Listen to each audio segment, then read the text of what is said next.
তোমারে পাইলাম না আমি,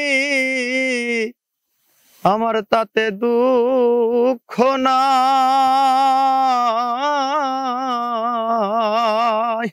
আমি এই মুহূর্তে উপস্থিত হয়েছি আপনাদের মাঝে পাবনার সুজানগর উপজেলার যে জনপ্রিয় সঙ্গীত শিল্পী ইমন খান। আসলে আমরা তার কাছ থেকে জানবো যে কেন সে সঙ্গীত জগতে এসেছেন, সঙ্গীত জগতে আসার কারণটা কি। আমার পরিচয়টা হচ্ছে, আমার নাম ইমন খান, আমার বাসা পাবনা জেলা সুজানগর থানা চিনাখরা বাজারের পাশেই আন্ধারগোড়া গ্রাম। সঙ্গীত জগতে আসার কারণটা আসলে গান গাইতে আমার খুবই ভালো লাগে। গান গাইলে মানে আপনি বলতে পারেন একটা মনের যে কষ্টটা আছে সেই কষ্টটা দূর হয়। আমার সঙ্গীত জীবনে আসার পিছনে সহযোগিতা আসলে মানে আমার ফ্যামিলি থেকে যদি সাপোর্টটা প্রথমে না দিত তাইলে আমি মনে হয় না এত দূর আসতে পারতাম। আর এত দূর আসার পিছনে অনেক ভালোবাসার ভাই ব্রাদার আছে, তাদের নাম বলতে অনেক লিস্ট হবে, হয়তো অনেক লম্বা সিরিয়াল। আমার প্রথমে যখন আমার একটি ক্লিপ ভাইরাল হয় সেটা ছিল হচ্ছে আমাদের 14 বাড়ি সিদ্দিকী সাহেবের একটি গান। ওই গানটাতে মানে 23 সেকেন্ডের একটা ভিডিও ছিল, মানে ভিডিও ক্লিপ। সেটা থেকে আমার আপাতত মানুষের কাছে বেশি জনপ্রিয়তা অর্জন করতে পেরেছি, মানে অনেক ভালোবাসা আমি গ্রহণ করতে পেরেছি। কাভার গান অনেক করেছি, আর সাথে এখন মৌলিক গান করার চেষ্টা করতেছি। আপাতত 13-14টা হচ্ছে মৌলিক গান করা হয়েছে, আরো নিজের লেখা কিছু গান আছে, সেটা দিয়ে সব মিলায়ে আপাতত 20টার প্রজেক্ট করা হয়েছে। আপাতত চলতেছে, কাজ চলতেছে। 5টার কাজ আপাতত কমপ্লিট হয়ে গেছে, আরো 15টা বাকি আছে, ইনশাল্লাহ হবে।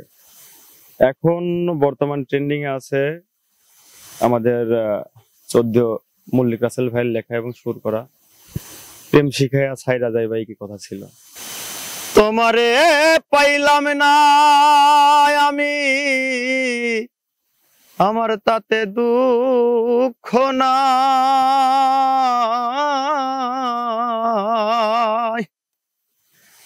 তোমারে পাইলাম না আমি, আমার তাতে দুঃখ নাই।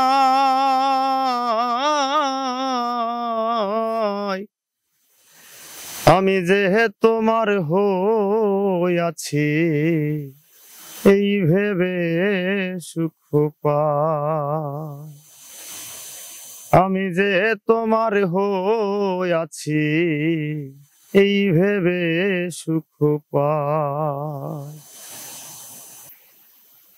জীবনের ওই পারে যদি আমার আরেক জনম থাকে, সাধের জীবন বন্ধক দিয়া পাই জানো তোমারে, জনম জনম আমার সুরে তোমারই গান গাই। আমি যে তোমার হইয়াছি এই ভেবে সুখ পাই। বর্তমান ট্রেন্ডিং আছে আমাদের 14 মল্লিক রাসেল ভাইয়ের লেখা এবং সুর করা প্রেম শিখাইয়া ছাইরা যাইবা এই কি কথা ছিল, এটাই। ওরে প্রেম শিখাইয়া ছাইরা যাইবা এই কি কথা ছিল, ওরে প্রেম শিখাইয়া ছাইরা যাইবা এই কি কথা ছিল। মনে রাইখো রাইখো রে বেঈমান দেয়া ব্যথাগুলো, মনে রাইখো রাইখো রে বন্ধু দেয়া ব্যথাগুলো। এটাই। আমি আসলে ধন্যবাদ বললে এটা সবাইকে ছোট করা হবে। আমি এত দূর আসার পিছনে সর্বোচ্চ ভালোবাসাটা যাদের কাছ থেকে পেয়েছি তারা হচ্ছে আমার জেলার মানুষ, আমার দেশের মানুষ। ধন্যবাদটা যদি দিতে হয় আমি তাদেরকে দিতে চাই। ভবিষ্যতের জন্য চিন্তা করছি সেটা হচ্ছে আমার একটা ব্যান্ড আছে, ব্যান্ডের নাম হচ্ছে স্বর্ণছড়া ব্যান্ড।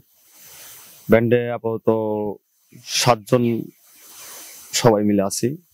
তো আপাতত যাতে স্বর্ণ ছড়া সারা পৃথিবীতে, মানে সারা পৃথিবীতে ছড়াই দিতে পারি, এই চিন্তা ভাবনা নিয়ে কাজ করছি।